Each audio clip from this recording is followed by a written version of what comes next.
Hello friends, आज हम divisibility rule पढ़ेंगे, विभाजकता के नियम। तो क्या होता है, एक से तो सभी संख्याएं विभाज्य हो जाती हैं, तो हम दो से स्टार्ट करेंगे। तो विभाजकता में कहा गया है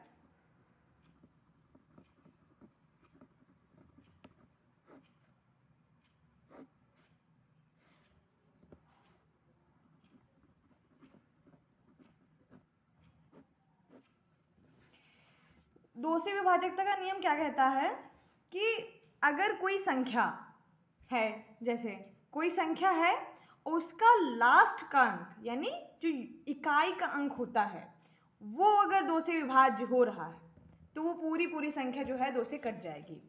तो दो से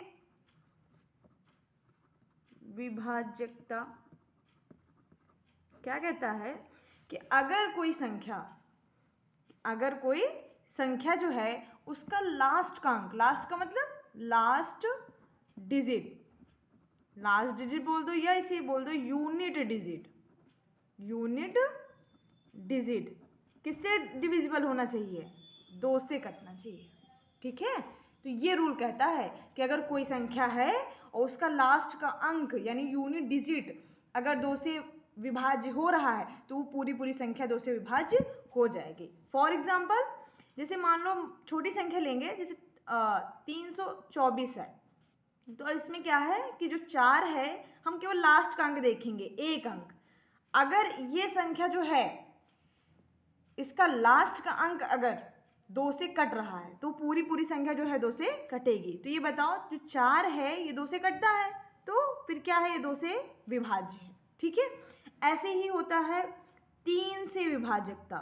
3 से विभाजकता क्या कहता है कि दी गई संख्या कि अगर अंकों का योग अगर 3 से विभाज्य है तो वह संख्या पूरी जो है 3 से विभाज्य होगी। फॉर एग्जाम्पल, हम छोटे ही संख्या लेंगे, उदाहरण में जैसे हम लेंगे 227। सबको पता है कि 27 डिविजिबल है, पर इसमें क्या करेंगे, हम इन दोनों को ऐड कर लेंगे। हमने कहा ना कि संख्याओं का अगर योग 3 से विभाज्य हो रहा है, संख्याओं का अगर योग जो है 3 से विभाज्य हो रहा है तो वह संख्या पूरी 3 से विभाज्य होगी। तो ये बताओ, 2 + 7 कितना होता है? 9। अब 9 जो है 3 से विभाज्य है। ठीक है, 3 3 9, तो ये क्या है? विभाज्य। तो इसका रूल क्या कहता है कि संख्याओं का योग किससे विभाज्य होना चाहिए? 3 से। ठीक है, ऐसे ही 4 का रूल क्या कहता है? 4 से विभाजकता। जैसे हमने पढ़ा था कि 2 में इकाई का अंक देखते हैं, इसमें क्या करते हैं कि अगर संख्या जो है उसका लास्ट के दो अंक अगर 4 से विभाज्य हैं, लास्ट के कितने अंक? लास्ट 2 डिजिट किससे डिविजिबल होना चाहिए? 4 से। फॉर एग्जाम्पल 316 ले लिया हमने। अब 316 में हम लास्ट के दो अंक देख लेंगे। अब ये लास्ट के दो अंक क्या 4 से विभाज्य हैं? अगर विभाज्य हैं तो फिर पूरी संख्या वो 4 से विभाज्य होगी।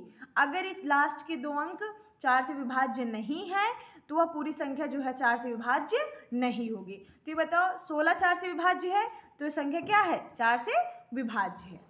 ऐसे ही हम क्या करेंगे, 5 से विभाजकता पढ़ेंगे। 5 से विभाजकता। अब 5 से विभाजकता का नियम क्या कहता है कि अगर दी गई संख्या कि इकाई अंक में या तो 0 हो या 5, इकाई अंक में या तो 0 हो, किसमें? यूनिट डिजिट अगर 0 है या 5 है तो वह संख्या पूरी क्या होगी? 5 से विभाज्य होगी। ऐसे ही 6 से डिविजिबिलिटी रूल क्या कहती है? 6 से विभाजकता। 6 से विभाजकता में क्या होता है कि जो जैसे 6 है इसको हम तोड़ लेंगे, किसके? 2 और 3। हमेशा याद रखना, इन संख्याओं में जैसे जिनका फैक्टर हो जाता है उनमें ये याद रखना, उनको हम ऐसी संख्या में तोड़ेंगे कि जिनका क्या आएगा, डिफरेंस 1। बात समझ में आई? जिनका डिफरेंस 1 होगा उसी रूप में हम तोड़ेंगे। तो जो संख्या 2 और 3 इन दोनों से विभाज्य होती है, जो संख्या 2 और 3 इन दोनों से विभाज्य होती है, वही संख्या जो है 6 से विभाज्य होगी। हमने 2 और 3 का रूल पहले ही पढ़ लिया है, ठीक है। अब ऐसे 7 का विभाज्यता, 7 से विभाज्यता, 7 से विभाज्यता का रूल क्या होता है, इसमें एक फार्मूला लगता है 4x + 1। यहाँ पे जो x की वैल्यू होती है वो -2 लेते हैं। देन कोई भी संख्या अगर दी है, फॉर एग्जाम्पल सबको पता है कि 343 जो है ये पूरी 7 से कट जाती है, ठीक है। अब इसमें हम क्या करेंगे, जो -2 है इसमें हम इसके यूनिट डिजिट में मल्टीप्लाई करेंगे -2 से। बात समझ में आ गई?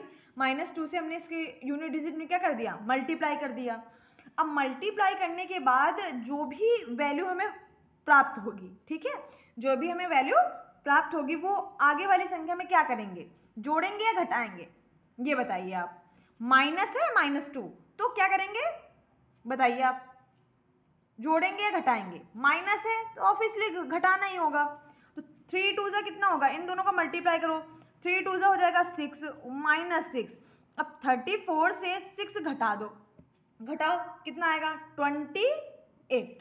अब ये बताओ जो 28 है 7 से विभाज्य है या नहीं, है या नहीं है? 28 है वो 7 से विभाज्य है। ऐसे ही हम क्या करेंगे, 8 से विभाज्यता पढ़ेंगे। 8 से विभाज्यता, 8 से विभाज्यता क्या कहता है कि जैसे हमने 2 का देखा कि यूनिट डिजिट 2 से विभाज्य होना चाहिए, ऐसे हमने 4 का देखा कि लास्ट के 2 डिजिट जो हैं वो 4 से विभाज्य होने चाहिए। ऐसे ही इसमें क्या होगा, लास्ट 3 डिजिट किससे विभाज्य होने चाहिए, 8 से। लास्ट के 3 अंक जो हैं वो 8 से विभाज्य होने चाहिए। तो इसमें हम लिख लेंगे लास्ट 3 डिजिट, ठीक है, डिवाइड बाय 8। अगर लास्ट के 3 अंक जो हैं, ठीक है, अंतिम 3 अंक अगर 8 से विभाज्य हैं तो अब संख्या जो है वो पूरी किससे विभाज्य होगी, 8 से विभाज्य हो जाएगी। ऐसे ही हम 9 का विभाज्यता का नियम पढ़ेंगे। 9 से विभाज्यता, 9 से विभाज्यता क्या कहता है कि अगर जैसे हमने 3 का पढ़ा ना कि दी गई संख्याओं का सम, दी गई संख्या जो भी संख्या दी है उनका अगर योग 3 से विभाज्य हो रहा है तो वो जो संख्या है वो भी 3 से विभाज्य होगी। सेम यही रूल 9 में लागू होता है कि दी गई अगर संख्याओं का योग 9 से विभाज्य है तो वह संख्या पूरा जो है 9 से कट जाएगी। बात समझ में आई? तो क्या करेंगे, दी गई संख्याओं का योग जो किससे कटना चाहिए, 9 से, ठीक है। ऐसे ही हम क्या पढ़ेंगे, 10 से विभाज्यता। अब 10 से विभाज्यता में क्या करेंगे हम, इसको हमने अभी बताया कि इसको ऐसे रूप में तोड़ो जिनका जो है डिफरेंस कितना है, डिफरेंस नहीं कहेंगे उसे, तो उनका जो लासा हो, लासा नहीं कह सकते सॉरी, मासा, जो मासा हो वो कितना होना चाहिए, 1। तो 10 को हम तोड़ देंगे 2 और 5 में। अब बताइए इनका मासा कितना है, 1 ही है, मतलब 1 ही कॉमन मिल रहा है इनमें, ठीक है। तो अब जो संख्या 2 से कटेगी और जो संख्या 5 से कट जाएगी वो उस संख्या को हम 10 से पूरा विभाजित कर देंगे। पर शर्त ये है कि वह संख्या 2 और 5 दोनों से कटनी चाहिए। अगर 1 से कटी और 1 से नहीं कटी तो फिर वो 10 से नहीं कटेगी। शर्त यही है कि वह संख्या 2 और 5 से दोनों से कटनी चाहिए, और हम पहले पढ़ चुके हैं 2 और 5 का विभाज्यता का नियम। ऐसे ही हम क्या करेंगे, 11 से विभाज्यता का नियम पढ़ेंगे। 11 से विभाज्यता का नियम क्या कहता है कि जैसे संख्या है तो संख्या है उसमें जैसे 1 2 3 4 5 6 ऐसी संख्या हैं, 10 तक मान लो, तो उसमें जो 1 है वो विषम स्थान है, जो 2 है वो सम स्थान है। तो सम स्थान पर जो संख्याएं हैं, सम स्थान पर जो भी संख्या है, सम स्थान की संख्याओं का योग, यानी जो सम स्थान पर हैं संख्या उनका योग और माइनस जो विषम स्थानों की संख्याओं का योग। क्या होना चाहिए, या तो वो जीरो हो, यानी इन दोनों का जो अंतर है वो या तो जीरो हो या स्वयं 11। समझ में आई बात? तो कहने का मतलब है, अब कैसे चेक करोगे 11 से विभाज्यता? मान लो कोई संख्या दे दी गई, मान लो 5 अंकों की संख्या दी गई, तो अब 5 अंकों में 5 अंकों की मान लो संख्या कोई दी गई। अब 5 अंकों में जैसे मान लो हमने स्टार्ट किया 1 2 3 4 5, और ये 5 अंकों की है संख्या, तो इसमें जो 1 है 3 है 5 है, ये कौन से प्लेस वैल्यू है? प्लेस ये है विषम, और ये जो 2 है ये 4 है, ये कैसा है? सम। तो ऐसे ही संख्या दी गई होगी आपको, उसमें से हमें देखना होगा कि कौन से सम स्थान पे है और कौन से विषम स्थान पे। तो सम संख्या वाली अलग करके उनको जोड़ लेंगे, और विषम स्थान पर जो संख्या आएंगी उनको अलग कर लेंगे और उनको जोड़ लेंगे। फिर उन दोनों को घटा कर देखेंगे कि क्या हमारा 0 बन रहा है या उन दोनों का अंतर 11 बन रहा है। अगर इनमें से कोई एक अंतर बन रहा है, या तो 0 या 11, तो फिर वो संख्या क्या होगी, पूरी पूरी 11 से विभाज्य हो जाएगी। ऐसे ही हम क्या पढ़ेंगे, 12 से विभाज्यता का नियम। 12 से विभाज्यता का नियम क्या कहता है? 12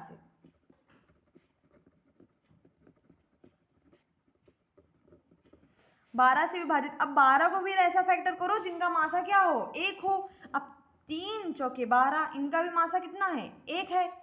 ठीक है, तो जो संख्या 3 से विभाज्य होगी और जो संख्या 4 से विभाज्य होगी वो संख्या पूरी पूरी 12 से विभाज्य होगी। अब 13 से विभाजकता का नियम क्या है? 13 से विभाजकता 13 से विभाजकता का नियम क्या कहता है? वो कहता है, जैसे हमने 7 में पढ़ा था कि जो भी x की वैल्यू हो वो इकाई अंक में मल्टीप्लाई करो, और आगे वाली संख्या में अगर माइनस चिन्ह के साथ है x की वैल्यू तो घटाओ, अगर प्लस चिन्ह के साथ है वैल्यू तो फिर जोड़ो। अब इसमें क्या करेंगे, इसका फॉर्मूला बनाएंगे 3x + 1। अब यहाँ पे x की वैल्यू कितनी आ जाएगी, 4। कितनी आ जाएगी, 4। तो जो भी संख्या होगी उसमें हम 4 का इकाई अंक में मल्टीप्लाई करेंगे, और जो भी मल्टीप्लाई करने के बाद जो भी हमें वैल्यू प्राप्त होगी उसका आगे वाली संख्या में जोड़ देंगे, क्योंकि ये हमें पॉजिटिव प्राप्त हुआ है। बात समझ में आई? तो आज फ्रेंड्स हम 13 तक ही रखते हैं विभाज्यता का नियम। आगे जो है हम 30 तक पूरे विभाज्यता का नियम करेंगे। अगर इनमें आपको कोई त्रुटि लगती हो तो प्लीज़ कमेंट बॉक्स में बिल्कुल भेजें मैसेज, ठीक है। और अगर आपको वीडियो पसंद आया हो तो उसे लाइक करें, शेयर करें और सब्सक्राइब करना तो बिल्कुल ना भूलें हमारे चैनल को। Thank you friends.